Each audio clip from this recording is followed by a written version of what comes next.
closely tracked visit by Russian President Vladimir Putin, a visit that once again placed India at the center of global attention. At this moment, questions around power, partnerships, and geopolitical balance feel sharper than before.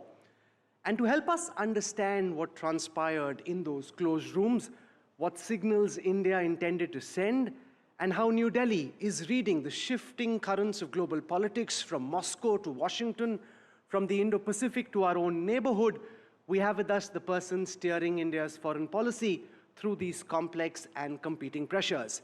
As we look at how nations adapt, respond, and lead in an unsettled world, it is my pleasure to welcome the man who's been shaping India's external engagement with clarity and conviction.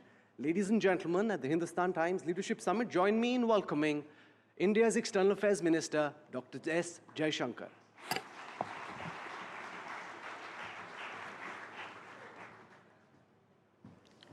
Dr. Jaishankar, welcome, good morning. You just saw Vladimir Putin off. The entire world was tracking what's going on between Delhi and Moscow. To those watching in Europe, to those watching in DC, what was the message the Modi government was sending? First of all, Rahul, let me say what a pleasure it is to be at the HT Summit. Of course, it's it's particularly tough when you're featured after Hugh Grant. But fortunately, foreign policy is more exciting than any movie currently. So coming to President Putin, I don't think it's just a question of what do you say to those capitals. I think most important, what is it you say in Delhi and Moscow? And why I say that is, there are two aspects to it. For a country like us, a big country rising, expected to occupy a more important place, even more important place, it's very crucial that our key relationships are all in good repair, that we optimize our position, that we maintain as good cooperation as possible with as many important players, and in fact, as many players as possible, and that we have that freedom of choice. That, in many ways, is what, in a nutshell, foreign policy is about. And there, I think, if you look at India, Russia, the world has seen a lot of ups and downs in the last 70, 80 years. I've said this before, and I'll say it again. India-Russia has actually been among the steadiest big relationships, big power or big country relationships in the world. I mean, even Russia's own relationship with China or US or Europe has had its ups and downs. Our relationships with, many of these countries have had it so. But one, where Russia is concerned, and I think you can see that also in popular sentiment. There is a feeling in the streets about Russia, which is noteworthy. The second is on the relationship itself. In any relationship, it's natural that some aspects of it develop and some kind of don't keep up. If you take the United States, for example, in the 80s and 90s and 2000s, our economic relationship developed. But there was virtually no defense relationship till after the nuclear deal. In the case of Russia, similarly with Europe, if you look at Europe, we have a very substantive relationship with many European countries, but not necessarily extending to the defense and security sphere. In the case of Russia, what had happened for a variety of reasons, I think they visualized the West and China as their primary economic partners. We visualized perhaps the same. So the economic side of the relationship had somehow not kept pace. And you can see that in the numbers. So this visit, in many ways, was about reimagining the relationship. It was about building, dimensions and facets which it lacked or didn't have in enough measure.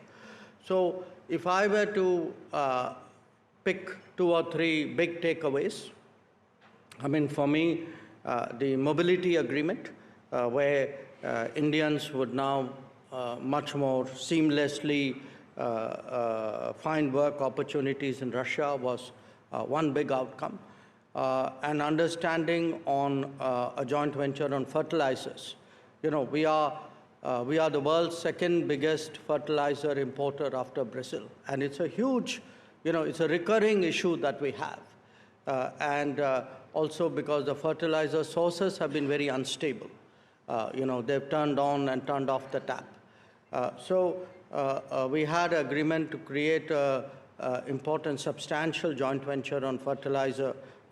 In a way, you can say it's food security.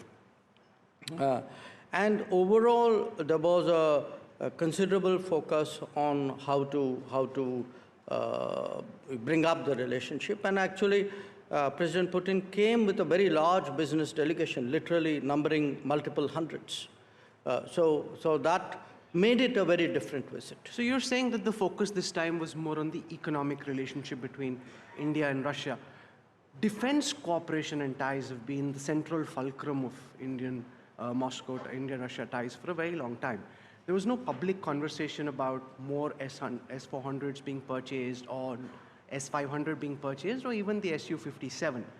Given the fact that China now plays an important role in the supply chains of Russian defense armaments, Dr. Jaishankar, would India be willing to consider buying, say, the Su-57 from Moscow? And how much at the back of your head would be playing the fact that some of the critical tech inside could actually be coming from China? I would have been surprised if you didn't ask me that question. The answer is that yes, there was what we call the Intergovernmental Commission, the Military Technical Cooperation side of it meeting. From our side, Raksha Mantri Rajnath Singh ji was the chair. Their defense ministers, the Russian co-chair. They had the meetings. But I'm telling you, what the summit itself did. Of course, we have good defense cooperation. Again, it's been a very continuous dimension of our cooperation with Russia. But where specifics are concerned, that's for the various systems to work out and do in their own way. You dodged my question, which is fine.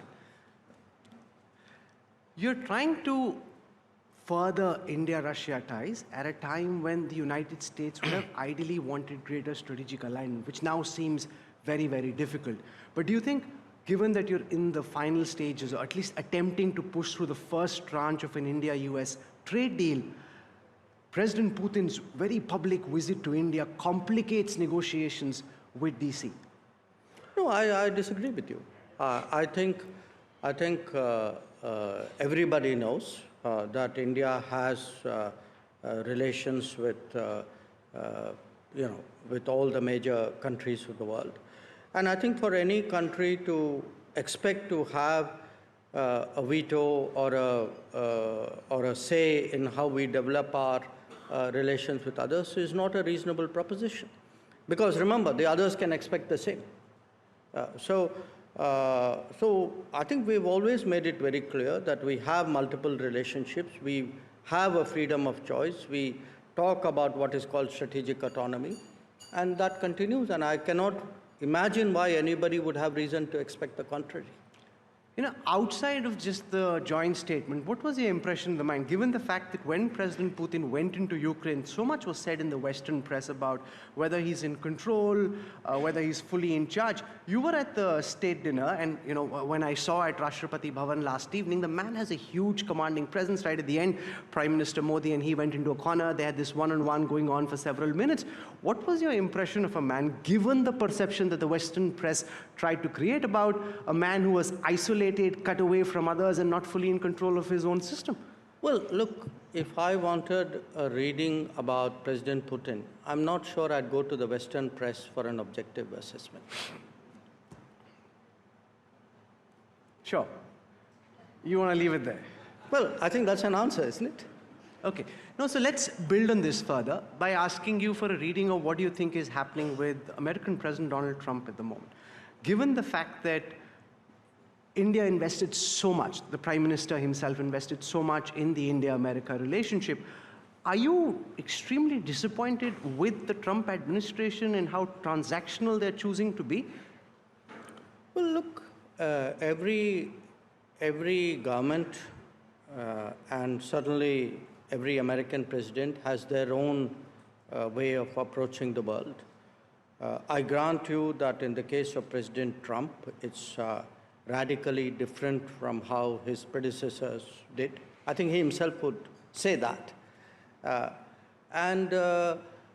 We have right now a set of issues which the relationship is grappling with. I mean, to me, it's, look, foreign policy doesn't always, everything doesn't go your way all the time on all the issues, on all the relationships. So there will be issues, you know. It is with the US today, it could be with somebody else tomorrow. What you try to do is to engage and work through those issues. And we believe that that there can be a landing point for our respective trade interests. Obviously, that is something which will be negotiated and negotiated hard because it has an implication for livelihoods in this country. You know, at the end of the day, for us, the interests of the workers and the farmers and the small business and the middle class matters. So when we look at a trade agreement with a country like the United States, you have to be extremely judicious about your position, about what you put on the table. How optimistic are you at the moment? Are we days away, weeks away, months away, potentially years away from just the first part of the trade deal? Well, look, diplomacy, you're always optimistic because I'm not saying that as a way of stalling you, which I am, but also because, look, suddenly things can turn around. It can turn around on one weekend. You know, I could tell you on Friday, oh, I don't think it's likely, and maybe it'll happen on Monday, and you will think that I was misleading you. So it can happen. No, with Trump, we totally get it. Yeah. Given the fact that on the other side of the negotiating table is President Trump, we won't blame you. We'll get why that happened. So, we've had, there's no lack of communication. There's no lack of negotiation. It's something which has gone through multiple rounds. We have to see when the call is taken and on what terms. So if you ask me, could it happen soon? My answer would be, sure, very possible. If you say, well, maybe soon may take a little longer, maybe, I don't know. Dr. Jaishankar, the end of the year is a good time for reflection. Many amongst your peers and those around you consider you one of the sharpest diplomatic brains of your generation. If I ask you to look back at the time of Operation Sindoor, what are the cards or moves that you would have liked to play differently so that India didn't end up in the diplomatic soup that it did with President Trump? Because many in academic and think tank circles would argue that did the diplomats in Delhi get outmaneuvered diplomatically by the generals in Rawalpindi? Look, let me take it in two parts. I think where India is concerned, there are things we do and there are things we don't. That's why we are India. We have rules, we have norms. If we take any step, we are accountable in this country, accountable to the people, to the media, to the civil society. So, when it's very easy to say these things, but clearly people were, a much more autocratic, oligarchic polity, where there are virtually no rules of conduct in pretty much any sphere, can do things which we can't. I think it would be unreal to compare ourselves to them. And in many ways, I think we would be doing ourselves injustice. At the end of the day, we are people with a certain sense of ourselves, with a certain set of rules about how we conduct ourselves and what we do and we don't. And I think that's very important to maintain. No, but there are people sitting here who've told me in the past that maybe we could have played our cards slightly differently by playing to his ego, indulging him to some extent without giving in on what he wanted to project. That we thank him at some level without necessarily saying that he brokered the ceasefire, that there were ways and means around the box that we ended up in. You know, it is the fate of every player to have a wiser commentator in the commentator's box. So I would at least respect those commentators who have at least played. Many of these are past players. Look, here is a point. There was a certain reality, you know. Now, I think we owe it to ourselves to stay with that reality and stay with that record. And I don't think I need to belabor that point. I mean, at the end of the day, I mean, we have to stand up for what is our interest and what is our, I would say, view of where the relationship should go and what terms it should go. Is it fair then to say, Dr. Jaishankar, that the relationship with the United States is moving from a zone of strategic alignment to now being increasingly transactional? Look, I think clearly right now trade is the most important issue there.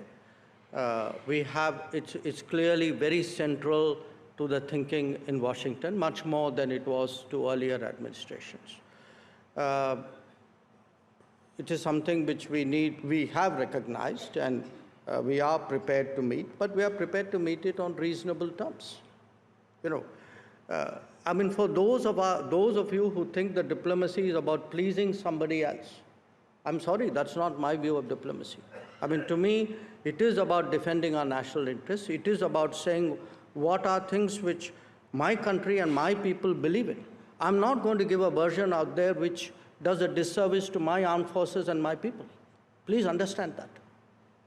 What's your reading of the state of play with China at this time, given the fact that there have been now meetings at the highest level? To what extent have we been able to take the relationship out of the frostiness that we found ourselves in post-Galwan? And what do you see as being the immediate trajectory from here? Well, look, after October 24, which was when the Kazan meeting happened between Prime Minister and President Xi, we reached an understanding on the last set of friction points at that time. And since then, it's now been a little more than a year.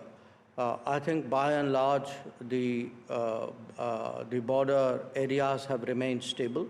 Patrolling patterns have mostly resumed and are taking place smoothly. So the key point which we made, that peace and tranquility in the border areas is a prerequisite for good relations, is being maintained and is being built upon. But it's not like that was the only issue in the relationship. There were many other issues, some of which predated Galwan. You know, there are issues about trade. There are issues about investment. There are issues about competition, about subsidies, about fairness, about transparency. These are real issues as well. So I think we are trying to work our way through some of it. Some of it is easier, some of it is harder. For example, air connections, direct air connections had stopped. Now, by the way, it didn't stop because of Galwan. It stopped because of COVID. But it so happened after Galwan, we didn't restore that. So that one was something we could do. So there would be other parts of it which would be a little bit more complicated. Some will happen, some won't. Are you willing to now consider settling parts of the border dispute which are easier to settle, or is India's position still that you need to settle the entire gamut of border issues? No, I think, you are now wading into a degree of, I would say, granularity and specificity on the border negotiation. Because it is important, I'm not going to tell you. He's thought through my questions. He's thought through his answers. He knows what to lead. This is almost like net practice rather than, you know exactly what to weave your way around. What's your reading of the extreme concentration of power that we're seeing in Islamabad under the new Chief of Defense Forces? And is that to India's advantage or disadvantage that you've got now Asim Munir so deeply entrenched in power? Look, reflect on, the last 80 years of Pakistan, which has paralleled our own independence era. For the bulk of it, in one way or the other, the military has either been overtly, covertly, in a hybrid manner. Essentially, it's been in command. In some cases, it's more visible and naked in a way. In some cases, it is less so. But what is the important point there is, when we hear people comment on our policies, I reflect sometimes. I have two neighbors, one to the east and one to the west, and the one to the east also has had for a substantial time of the same period, post-47, the military in command.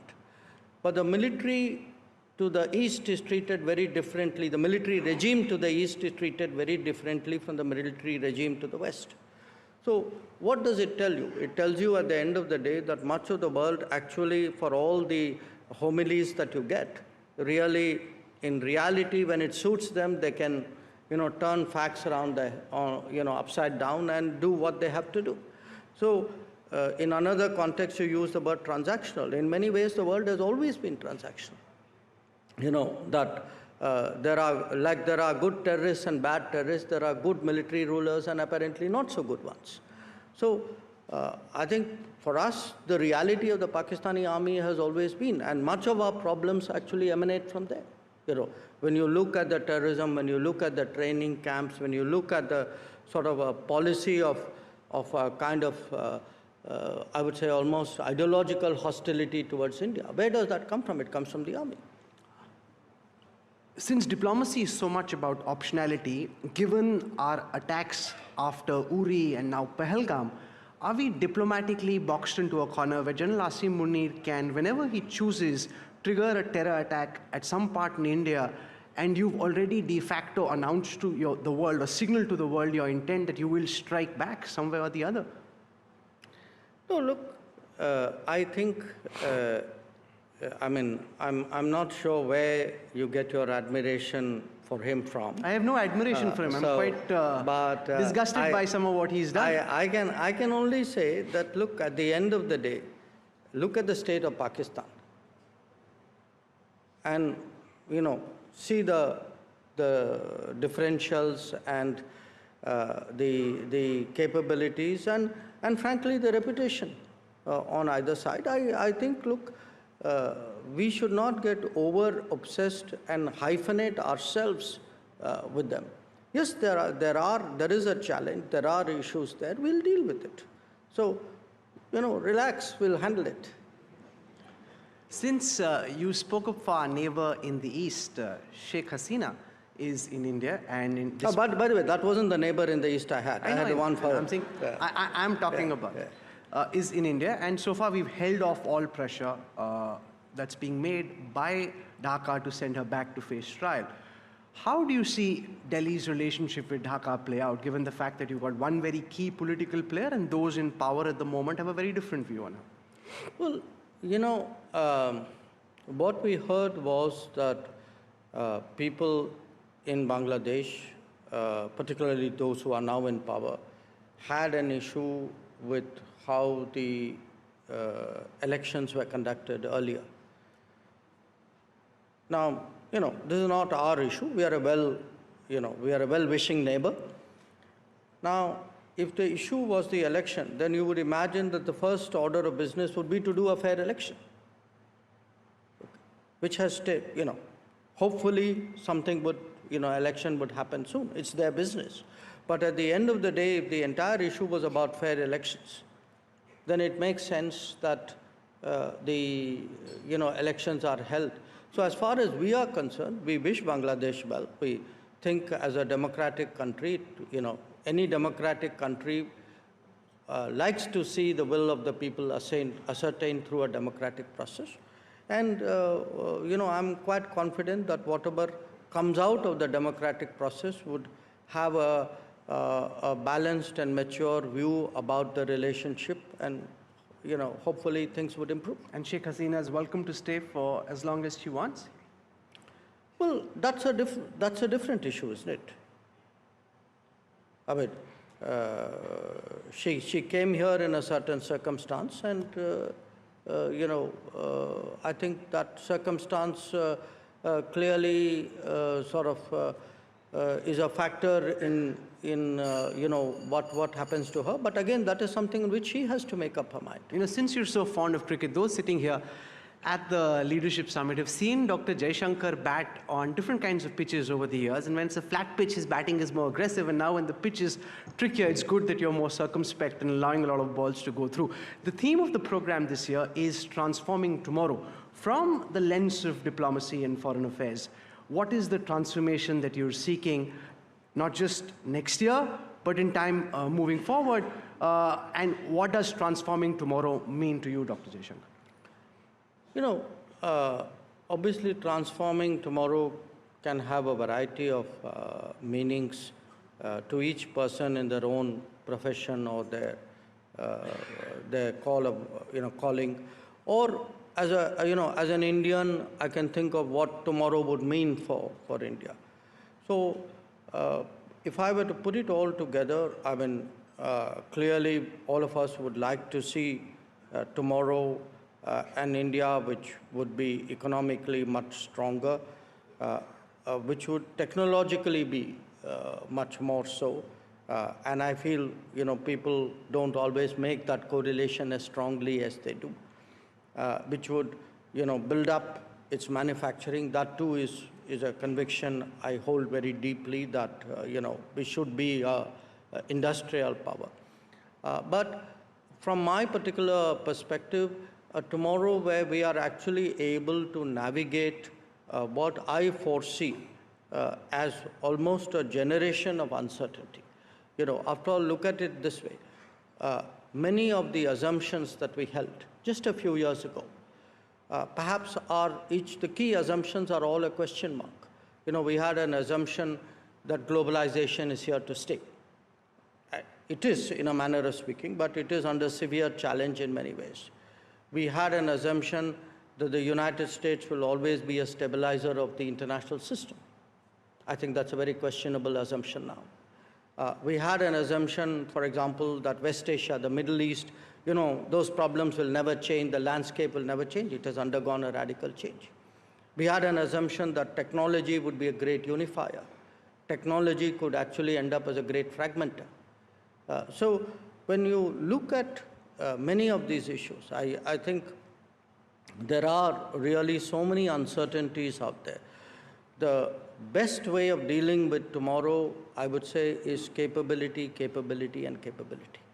The world will change around us, because often people expect, clarity, and it's like, if you only please so-and-so person, if you only did such and such a thing, it's so, today, so intricate and often so contradictory, that the safest thing to bet on is capability.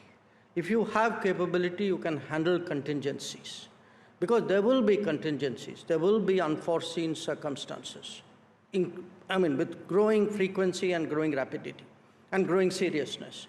So to me, when I look at tomorrow, and particularly one looks at what artificial intelligence threatens to bring or expects to bring, I think we'll be in for a change of a kind which we can't even imagine. How does AI impact diplomacy? How are you preparing within the foreign services for the impact that the technological shifts that AI induces will impact diplomacy? Well, the first impact of it I saw when more pieces of paper began arriving on my desk, which looked more like me till I discovered it was ChatGPT. So look, So your team's coded you into, like they've told ChatGPT and ChatGPT is picking up. Is that a good thing or a bad thing? Both. It's a good thing because, in many ways, it captures everything you have done. The problem is it doesn't capture what you intend to do, which may be radically different from what your past record is. So it's a projection. It's not always a prognostication. In fact, since you refer to ChatGPT, when I put in some of the questions, it also told me what your likely responses are. Okay. So there's that. What's your number one resolution for next year, 2026? And does it feature a certain DJT? Does it feature a Donald Trump? Donald Jr. Trump. Does it feature Donald Trump? I'm saying, what's your number one resolution for next year? That's the first time I've stumped you since we started. No. I was just going to say it isn't 6 weeks. The famous saying 6 weeks is a long time. So ask me this on the 31st because, at the pace at which the world is moving, the new year is still far away. Wow. And imagine somebody who says that trends are set over decades. And in fact, this is a story that Dr. Jaishankar told me recently, that he sleeps and at some point in time, he wakes up in the morning to see what all has happened in DC or in the United States, takes a look at it, goes back to sleep, and sometimes when you wake up in the morning, more things have happened since. That must be tough are you getting proper sleep given the fact that Donald Trump is keeping you up like several times in the night? He's not, I assure you. Just, I've always had this habit of being awake and sleeping well at the same time. One part of you is sleeping, one part of you is awake. Because actually, remember, the bulk of the people I work with are not on my time zone. So something is happening somewhere in the world which always impacts you. So it's something you build into your life. It's so much easier just to critique and to question than to have to deal with the kind of unknowns that are floating around at the moment. You came out to bat at the Hindustan Times Leadership Summit after Hugh Grant. Ladies and gentlemen, would you accept that you did at least as well, if not better? Can we have a round of applause, please? Thank you. Thank you very much. This is a pleasure. Thank you.